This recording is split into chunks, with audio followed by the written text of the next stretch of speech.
Hello friends, myself Abhi and we are going to start UPSC go channel. हम daily basis पे the Hindu analysis के सारे topics complete करते हैं। आज 20 दिसंबर है और हम 19 दिसंबर के सारे टॉपिक्स कंप्लीट करने जा रहे हैं। आपको मेरा लेक्चर बहुत पसंद आने वाला है। उसका रीजन है कि मेरे सारे नोट्स हैंड रिटन नोट्स है, जो कि सिंपल इजी लैंग्वेज में है। और अगर आपको कोई भी कमी लगती है तो प्लीज़ कमेंट कीजिए। मैंने इकोनॉमी के टॉपिक्स भी इसमें ऐड कर दिए हैं। अब धीरे धीरे चीज़ें और अच्छी होने लग गई है। साथ के साथ अब आर्टिकल को भी मैं न्यूज़ के आगे लगाता हूँ। उससे क्या होता है कि आपको चीज़ें और अच्छी समझ में आ जाएगी। तो आप देखिए, और अगर आपको कुछ भी कमी लगती है तो प्लीज़ कमेंट कीजिए, हम उसमें 100% इंप्रूव करेंगे। चलो टॉपिक को स्टार्ट करते हैं। ये टॉपिक है इकोनॉमी के हिसाब से बेस्ट टॉपिक है। फॉरेन टूरिस्ट क्या नाम है, visits up but still below pre pandemic level. यानी कोविड-19 से पहले जो फॉरेन टूरिस्ट आते थे इंडिया में और अभी जो आ रहे हैं उनमें बहुत डिफरेंस है। डिफरेंस का रीज़न क्या है कि देखो, पहले कोविड से पहले तो हमारे इंडिया के अंदर बहुत ज़्यादा जो टूरिज्म इंडस्ट्री बहुत ज़्यादा ग्रोथ पर थी। लेकिन अभी क्या हो गया है कि वापस 2019 से जब कोविड आया था दिसंबर के बाद 2020, 21, 22 ये 3 साल तो बहुत ही बकवास निकले थे। और अभी 2023 में थोड़ा सा उन्होंने अच्छा सा ग्रो किया है। और 2024 में ऐसा है मानना, एस्टिमेशन है कि अब जो नेक्स्ट 2018 प्री पैंडेमिक लेवल वापस आ जाएगा वैसा। चलो अब तो हमको क्या टॉपिक पढ़ना है, टूरिज्म इन इंडिया। तो ये इंडिया में टूरिज्म को समझ लो अच्छे से। सबसे पहले इंडिया रैंक करता है 6th according to world travel and tourism council in terms of travel and tourism. यानी टूरिज्म की नज़र से इंडिया 6ठे नंबर पे आता है वर्ल्ड के अंदर। जो वर्ल्ड के अंदर लोग ट्रेवल करते हैं उसमें से अगर 6% 6 नंबर पर इंडिया आता है। 6 नंबर पर प्रायोरिटी कौन सी है, इंडिया वाली। चलो ट्रेवल एंड और जो मेंबर्स है वो भी इतने मेंबर्स आते हैं इंडिया के अंदर। उसके बाद बहुत सारी जगह है इंडिया में घूमने के लिए। और अब धीरे धीरे G20 के बाद तो इंडिया की जो पॉपुलैरिटी है और बढ़ चुकी है। उसके बाद travel and tourism contributed 5.8% to GDP. Travel and जो टूरिज्म है वो इंडिया की जीडीपी का कितना परसेंट है, 5.8%। 54th rank in the world economic forums travel and tourism development index. जो वर्ल्ड इकोनॉमिक फोरम है travels and tourism development index, उसके अंदर इंडिया का नंबर कौन सा है, 54th रैंक मिली है इंडिया को। ये चीज़ आपको ध्यान में रखनी है। 2021 का डेटा है ये। तो tourism is the most important part of the economy. अब आप इसको मैं समझाता हूँ कि यार टूरिज्म कैसे इकोनॉमी का पार्ट है, उसकी क्या सिग्निफिकेंस है। तो इकोनॉमी सिग्निफिकेंस समझो, देखो जैसे काशी विश्वनाथ मंदिर है और भी कहीं भी जहाँ पर भी मंदिर है या और भी कहीं अच्छी टूरिज्म प्लेस है जैसे ताजमहल है, तो उसके आसपास आपको पता है कि कितने लोगों को रोजगार मिला हुआ है। जैसे कोई टूरिस्ट आता है तो उसको खाने के लिए आइटम चाहिए तो फूड वाले को रोजगार मिलता है। उसके अलावा जैसे मंदिर है तो वहाँ कोई माला लेकर बैठा है तो उसको माला वाले को रोजगार मिलता है। उसके अलावा प्रसाद लेकर बैठा है तो प्रसाद वाले को रोजगार मिलता है। इस तरह रोजगार की सो मेनी ऑप्शंस अवेलेबल है। कहाँ पर, जहाँ पर भी बड़े बड़े प्लेसेज है, टूरिज्म वाले प्लेसेज है, वहाँ पर अवेलेबल है। तो हमको, और ये क्या एम्प्लॉयमेंट अपॉर्चुनिटी क्रिएट करने का काम करता है। तो टूरिज्म अल्टीमेटली किसके लिए, इकोनॉमी के लिए बहुत ज़्यादा इंपॉर्टेंट है। उसके बाद कल्चरल सिग्निफिकेंस। अब आप सोचिए कि कोई जैसे गंगा नदी के यहाँ गया है तो वहाँ पर उसको बोट के अंदर सवारी करने का शौक है तो बोट वाले को रोजगार मिलता है। तो ये भी अपने आप में एम्प्लॉयमेंट अपॉर्चुनिटी को क्रिएट करता है। उसके बाद कल्चरल सिग्निफिकेंस क्या है, तो देखो सबसे बड़ी चीज़ है कि कल्चर को इधर से उधर, जैसे नॉर्थ वाला कल्चर है उसको साउथ में ट्रांसमिट करने का काम करता है, साउथ वाले कल्चर को नॉर्थ में ट्रांसमिट करता है। वर्ल्ड वाइड कल्चर का ट्रांसमिशन होता है कि इंडिया में इस तरह चलता है सिस्टम। अब आप ये सोच रहे होंगे कि क्या कल्चर का ट्रांसमिशन एक्चुअल में होता है, तो बिल्कुल होता है। पीपल टू पीपल रिलेशन इतना बड़ा चीज़ है कि उसके कारण कल्चर का ट्रांसमिशन बहुत जल्दी हो जाता है। तो आपको ये चीज़ थोड़ी सी ध्यान में रखनी है। उसके अलावा preservation of cultural heritage obvious है, जिस चीज़ से पैसा मिलेगा उसकी सुरक्षा भी ज़्यादा होगी। ऐसा नहीं बोल रहा हूँ कि किसी चीज़ की सुरक्षा ही नहीं होती है, लेकिन अगर एक्चुअल में उस चीज़ से इनकम ज़्यादा हो रही है, जैसे कि आपको राजस्थान में एक मंदिर है सांवरिया सेठ मंदिर, वहाँ पर डोनेशन के 10-10 करोड़ आते हैं हर मंथ। तो ऑब्वियस है धीरे धीरे वहाँ इतना विकास कार्य डेवलपमेंट हो चुका है। तो कहने का मतलब है कि कल्चरल हेरिटेज की प्रिजर्वेशन भी तभी होगी जब वहाँ पर विकास कार्य फंडिंग आएगी। और फंडिंग कहाँ से आएगी, जब टूरिज्म एक्टिविटी वहाँ पर बहुत ज़्यादा होगी। उसके बाद एनवायरमेंटल बेनिफिट्स भी होते हैं। आजकल क्या इको टूरिज्म एक्टिविटी होने लग गई है, यानी जो हमारे बाहर से विदेश से फॉरेनर्स भी आ रहे हैं या हम खुद भी हैं, तो हमको एनवायरनमेंट को भी मेंटेन करके कि वहाँ पर पोल्यूशन ना फैलाए, जहाँ पर जो टूरिज्म वाला प्लेसेज है वहाँ पर पोल्यूशन नहीं फैलाए और हम नेचर का भी प्रोटेक्शन करें। और इन्हीं जो हमारे मोन्यूमेंट्स है उनकी सहायता से हम एक्चुअल में पोल्यूशन को कम करने की कोशिश करते हैं, लोगों को अवेयर करने की कोशिश करते हैं। ठीक है। सोशल बेनिफिट्स क्या है, तो वही एम्प्लॉयमेंट अपॉर्चुनिटी प्रोवाइड करने का काम करता है। इंफ्रास्ट्रक्चर डेवलप होता है उसके आसपास वाले एरिया में, तो वहाँ पर जैसे स्कूल्स एजुकेशन के हब बनते हैं, धीरे धीरे चीज़ें वहाँ का स्टैंडर्ड ऑफ लिविंग भी बढ़ जाता है। तो ये सारी चीज़ें आपको क्या करनी है, ध्यान में रखनी है। उसके बाद चैलेंजेस क्या है, आपको पता है कि यूपीएससी का एक बेसिक रूल है कि हमको वन साइडेड नहीं होना है, हमको न्यूट्रल होकर काम करना है, जिसमें हमको पॉजिटिव्स भी देखने हैं, नेगेटिव्स भी देखने हैं, इंपैक्ट भी देखना है, सारी चीज़ों को देखना है। तो चैलेंजेस क्या है, safety and security issue of tourist. आपको पता है कि अभी रिसेंटली एक केस हुआ था फॉरेन, और एनसीआरबी का भी आपने डेटा देखा हो, तो उसके अंदर 150 केस आए थे फॉरेनर्स के, जो फॉरेनर्स पर सेक्सुअल असोल्ट किया हो, सेक्सुअल परेशानी उनको परेशान किया हो। आपने बीच में एक न्यूज़ देखी होगी आज से थोड़े दिन पहले कि एक इंडियन पर्सन क्या कर रहा था कि एक लेडी थी फ्रांस की, उसके बॉडी पार्ट्स को टच कर रहा था। तो ये गलत है। तो इस तरह उनकी सेफ्टी और सिक्योरिटी पर इश्यू आ जाता है कितनी बार, और लोगों को भी लोग भी कितनी बार अपनी जो टूरिस्ट पर्सन के साथ में गलत करते हैं ऐसा कुछ। तो इसलिए ये सबसे बड़ा इश्यू है। उसके बाद लेक ऑफ ह्यूमन रिसोर्स, सबसे बड़ी दिक्कत है ह्यूमन रिसोर्स की बहुत बड़ी कमी है। इंडिया के अंदर स्किल्ड पर्सन की कमी है, लोगों को मल्टी लैंग्वेज लोगों को आती नहीं है, तो अभी अगर इंडिया में ये जनरेशन हम स्टार्ट करें, ये ट्रेंड स्टार्ट करें कि लोगों को मल्टीपल लैंग्वेज सिखाना स्टार्ट करें, तो जो टूरिस्ट के जो गाइड्स होते हैं वो फ्रांस, जर्मनी, जो भी लैंग्वेज है, अगर सब कुछ लैंग्वेज आती है तो वो क्या कर सकते हैं, वर्ल्ड वाइड होकर, मतलब वर्ल्ड वाइड कोई भी टूरिस्ट आए उसकी सबको इन्फॉर्मेशन दे सकते हैं। तो केवल इंग्लिश नहीं, फ्रांसीसी, जर्मनी, ऐसे बहुत सारी जो लैंग्वेज है, सब लैंग्वेज उनको आनी चाहिए।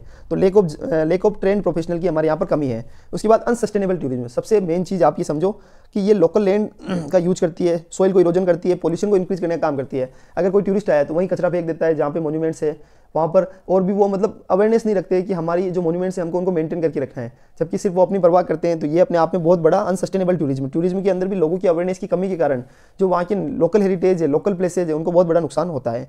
लैक ऑफ कनेक्टिविटी का मतलब कि सबसे बड़ी दिक्कत है कि जैसे बहुत सारे टूरिज्म प्लेस ऐसे हैं जहाँ पर कनेक्टिविटी प्रॉपर नहीं है, और जब कनेक्टिविटी नहीं है तो टूरिस्ट वहाँ जाएंगे कैसे? तो अगर प्रॉपर कनेक्टिविटी होगी तभी टूरिस्ट जा पाएंगे, तो ये सबसे बड़ा इशू है। उसके बाद पोल्यूशन एंड क्लाइमेट चेंज, आपको पता है जैसे यमुना रिवर है, तो अगर यमुना रिवर में पोल्यूशन होता है तो उसका सीधा सीधा इंपैक्ट किस पे पड़ता है? ताजमहल पर पड़ता है। तो कहने का मतलब ये है कि अगर हमको हमारे monuments, heritage, national heritage sites उनको बचाना है और हमें टूरिज्म के लिए अच्छे प्लेसेज को डेवलप करना है, तो साथ के साथ हमें पोल्यूशन को भी कम करना होगा, और ये पोल्यूशन अपने आप में एक बहुत बड़ा चैलेंज है। ठीक है, मतलब इसके अंदर पब्लिक अकाउंटेबिलिटी की कमी है, जैसे ओडिशा के अंदर पूरी हो गया, कर्नाटक में हम्पी हो गया, यहाँ पर बहुत बड़े बड़े इश्यू है। अब इनिशिएटिव क्या लिए हैं हमारी गवर्नमेंट ने टूरिज्म से रिलेटेड, तो इनको समझ लो। एक स्वदेश दर्शन स्कीम लेकर आए हम, उसके बाद स्वदेश दर्शन स्कीम पार्ट 2 भी आ चुका है। ठीक है, उसके बाद draft national tourism policy 2022, national tourism policy 2022 आ चुका है। देखो अपना देश इनिशिएटिव आ चुका है।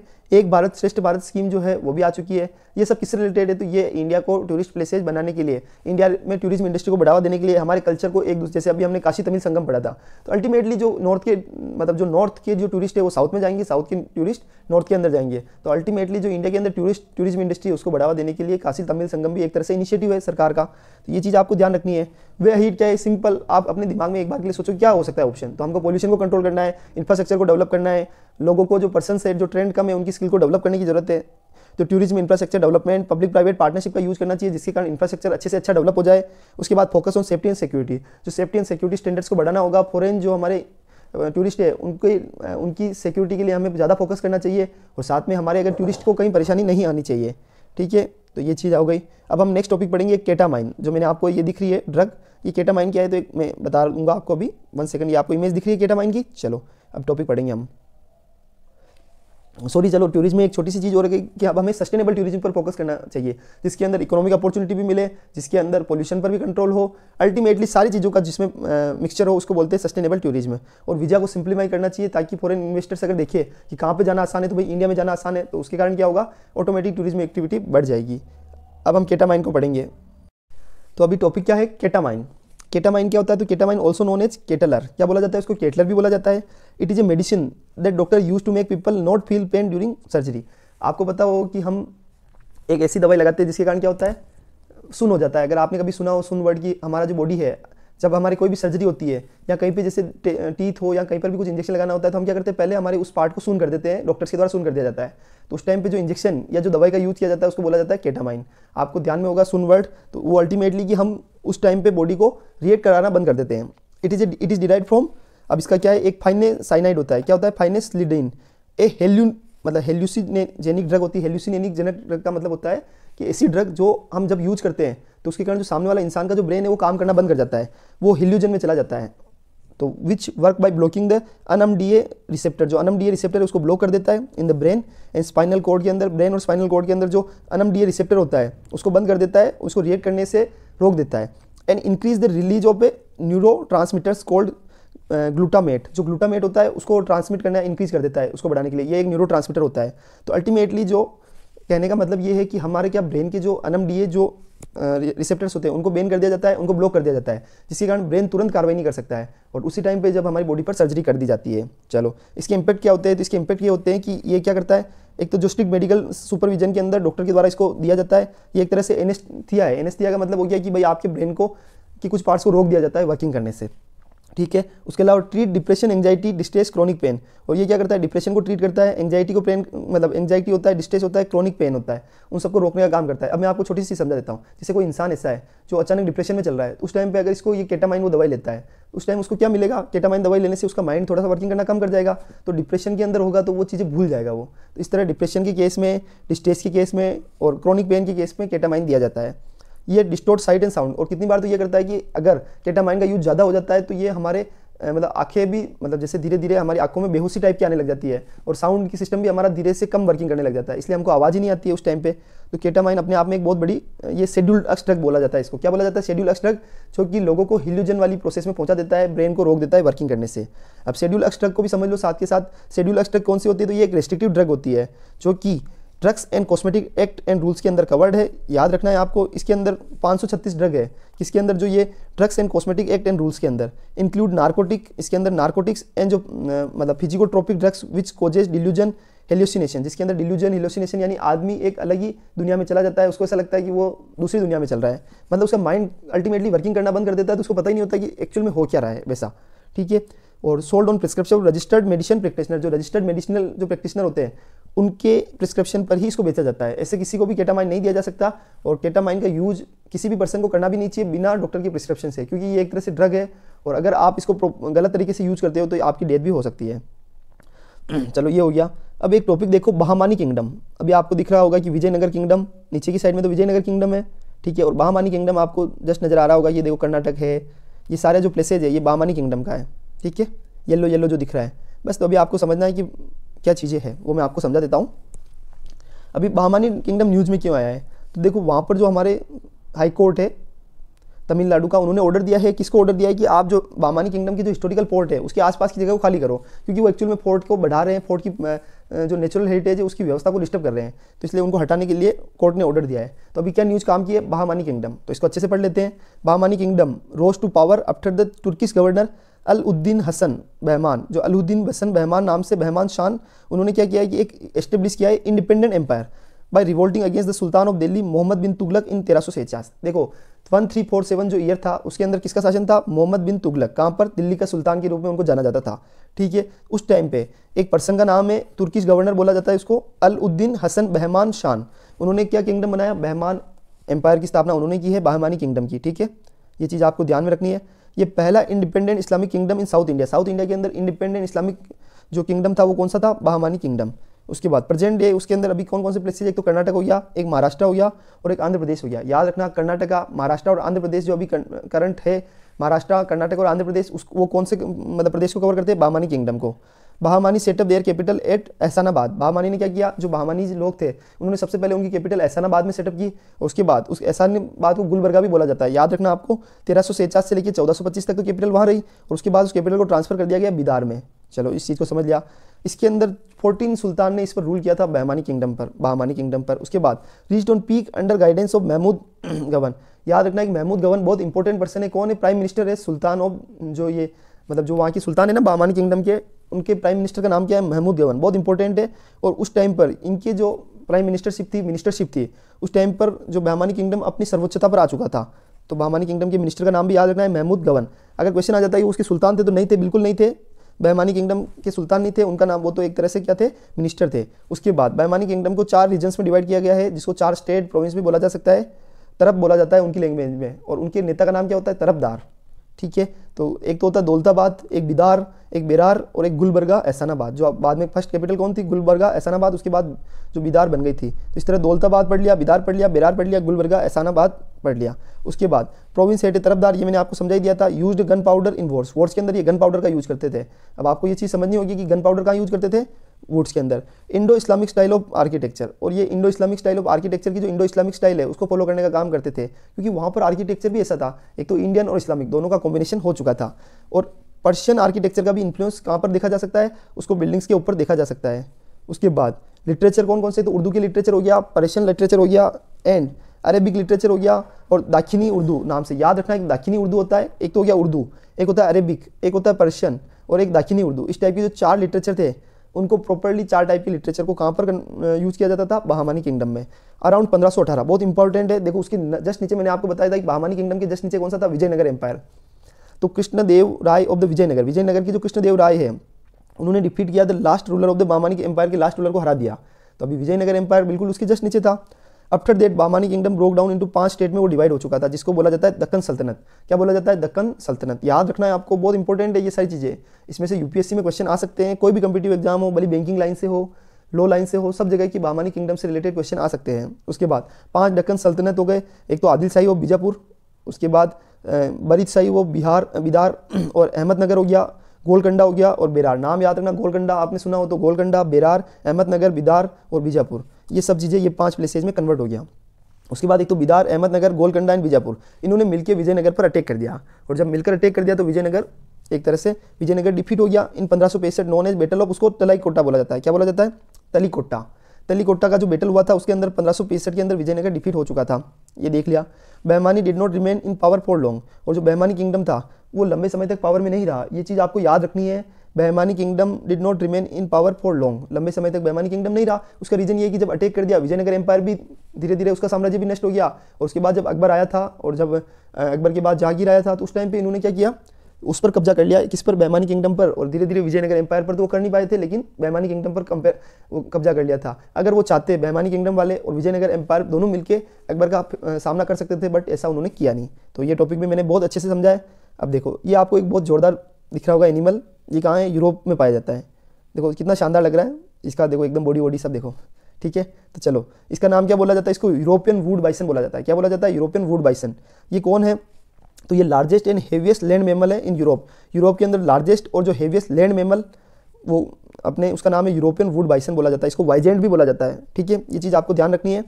3 सब स्पीसीज है, एक तो बाइसन बोनासस इज रिमेनिंग, उसके अलावा अदर 2 आर मेन एक्सटिंक्ट। इसके अंदर मेन एक स्पीसीज का नाम है bison bonasus almost wiped out by 1927 from Europe. 1927 में तो ऐसा हो चुका था कि एक बार के लिए जो ये वुड बाइसन है, यूरोपियन वुड बाइसन, वो तो बिल्कुल हट ही गया था एक तरह से।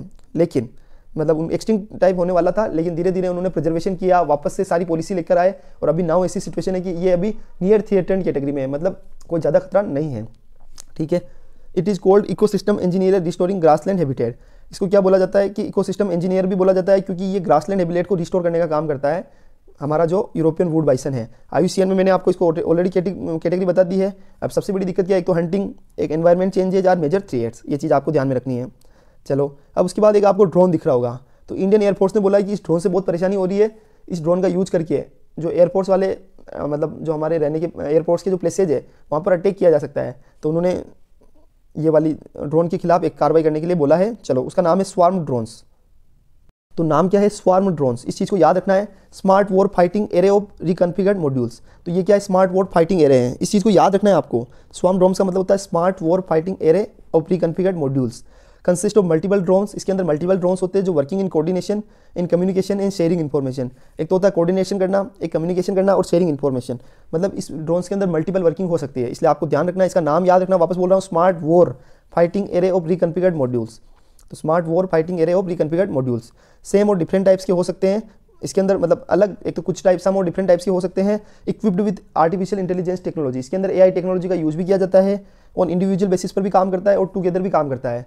इसको सभी जगह जने यूज कर सकते हैं, सभी ऑर्गेनाइजेशन। लेकिन ये क्या अभी इंडियन एयरफोर्स के लिए परेशानी बना हुआ है, तो एयरफोर्स ने इसके खिलाफ कार्रवाई करने के लिए बोला है। और रियल टाइम वर्किंग करता है, रियल टाइम डेटा को कैप्चर करता है और तुरंत भेज देता है।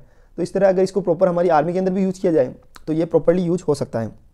चलो ये समझ में आ गया। अब एक टॉपिक देखो, फ्रंटोटेम्पोरल डेमेंटिया। क्या नाम है? फ्रंटोटेम्पोरल डेमेंटिया। ये क्या होता है? तो FTD क्या होता है? एक अनकॉमन टाइप ऑफ डेमेंटिया है that causes problems with behaviour and language.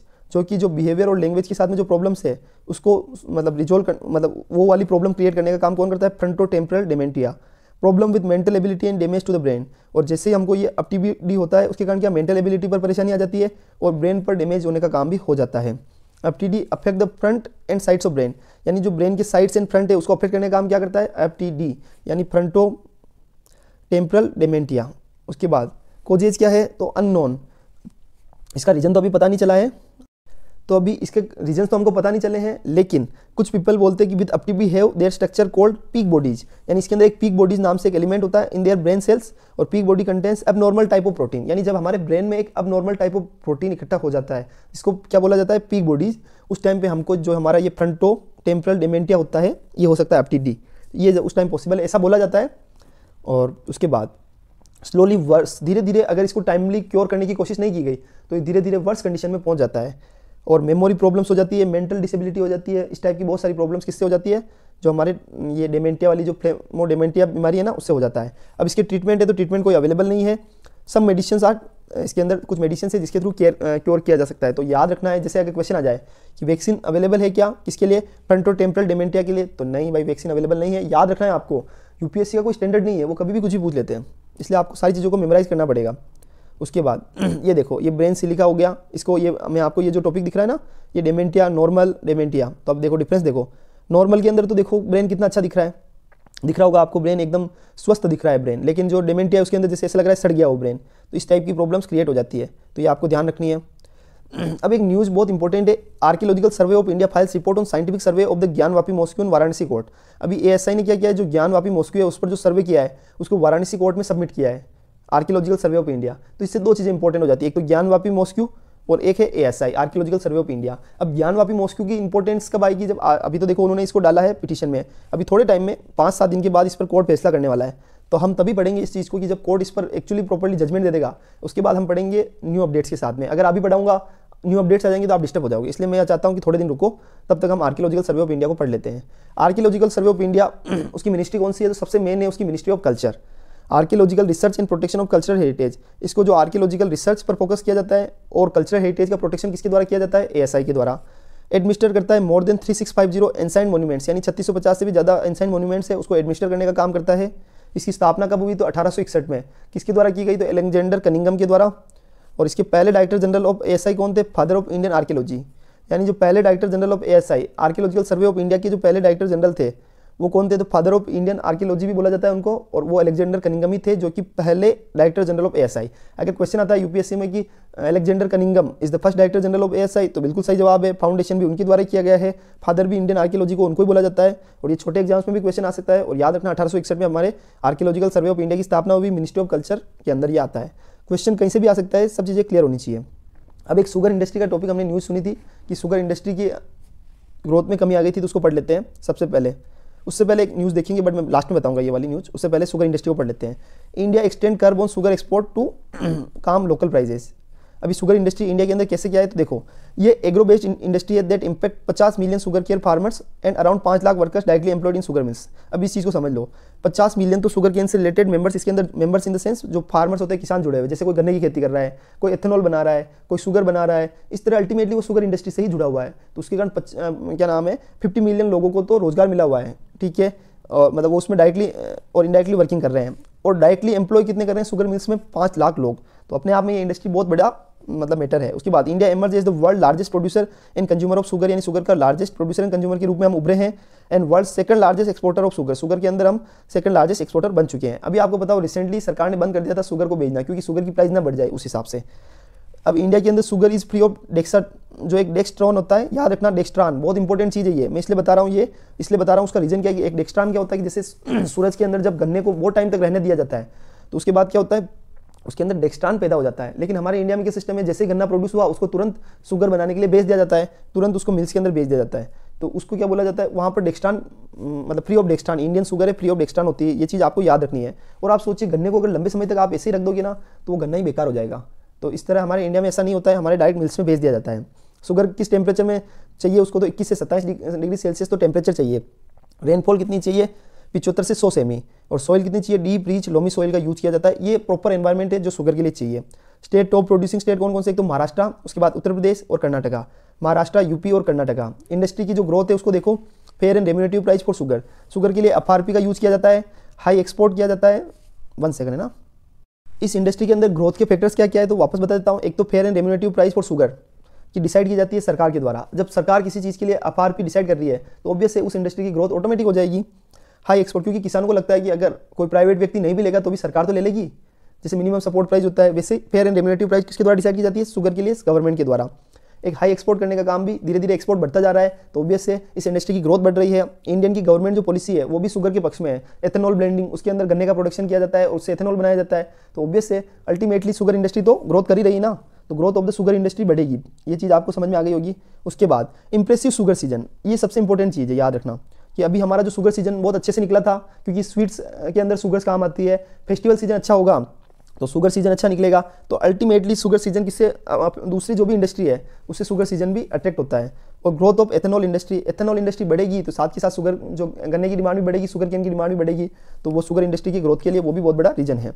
लेकिन प्रॉब्लम्स क्या है कि आजकल लोग शुगर का यूज़ नहीं करते। एक स्वीटनर्स आते हैं, जिसके अंदर शुगर फ्री बोला जाता है उनको, वो स्वीटनर्स लगते तो देखो खाने में, मतलब वो भी ऐसे लगते हैं जैसे आप मिठाई खा रहे हो, लेकिन उन स्वीटनर्स शुगर फ्री होते हैं वो। तो अगर शुगर फ्री स्वीटनर्स का हम यूज करने वाले हैं स्वीटनर्स का, तो अल्टीमेटली नुकसान किसको होगा? अल्टीमेटली नुकसान किसको होगा? जो शुगर इंडस्ट्रीज है उनको बहुत बड़ा नुकसान हो जाएगा, क्योंकि आदमी अगर स्वीटनर्स का यूज करेगा, शुगर खाएगा ही नहीं, तो उससे क्या होगा? अगर शुगर नहीं खाएगा तो शुगर इंडस्ट्री की शुगर बिकेगी कहाँ पे?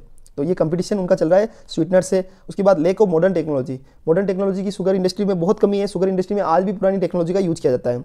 एनवायरमेंटल इंपैक्ट, सबसे मेन चीज़, एनवायरमेंट पर भी इसका इंपैक्ट पड़ता है डायरेक्टली। और पॉलिटिकल इंटरफेरेंस, ये सबसे खास चीज़ है। जो पॉलिटिकल इंटरफेरेंस होता है, जो पॉलिटिकल लेवल पर जो इंटरफेरेंस होता है, जो हमारे जो गवर्नमेंट है, पॉलिटिक्स है, उनका जो भी इंटरफेरेंस होता है, वो सबसे बड़ी दिक्कत है। जैसे अभी जो गवर्नमेंट है वो प्रो शुगर इंडस्ट्री की ग्रोथ के लिए मतलब वैसी पॉलिसी बना रही है, लेकिन जब पहले जो गवर्नमेंट थी वो शुगर इंडस्ट्रीज के पक्ष में नहीं थी।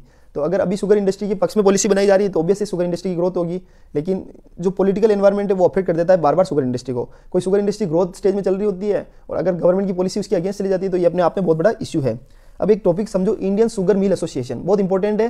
जैसे अभी हमने कॉफी का पढ़ा है, जूट का पढ़ा है, इस तरह अभी हम क्या पढ़ने जा रहे हैं? Indian sugar mills association. तो ये प्रीमियर शुगर ऑर्गेनाइजेशन है, किसके अंदर? इंडिया के अंदर। इंटरफेस, ये इंटरफेस का काम करती है बिटवीन, यानी पूल का काम करती है, किसके बीच में? गवर्नमेंट और जो शुगर इंडस्ट्री के अंदर, दोनों के बीच में पूल का काम क्या करती है? Sugar association. ये इसके अंदर प्राइवेट और पब्लिक शुगर मिल्स, मतलब सभी है, प्राइवेट और पब्लिक शुगर मिल्स, इन दोनों ही शुगर मिल एसोसिएशन का पार्ट है। इसका उद्देश्य क्या होता है कि जो functioning and interest of both private and public sugar mills in country वो बच जाए। ऐसा नहीं हो जाए कि जो पब्लिक शुगर मिल्स वाले हैं या प्राइवेट शुगर मिल्स है उनको किसी तरह की सरकार की पॉलिसी से नुकसान पहुंचाए।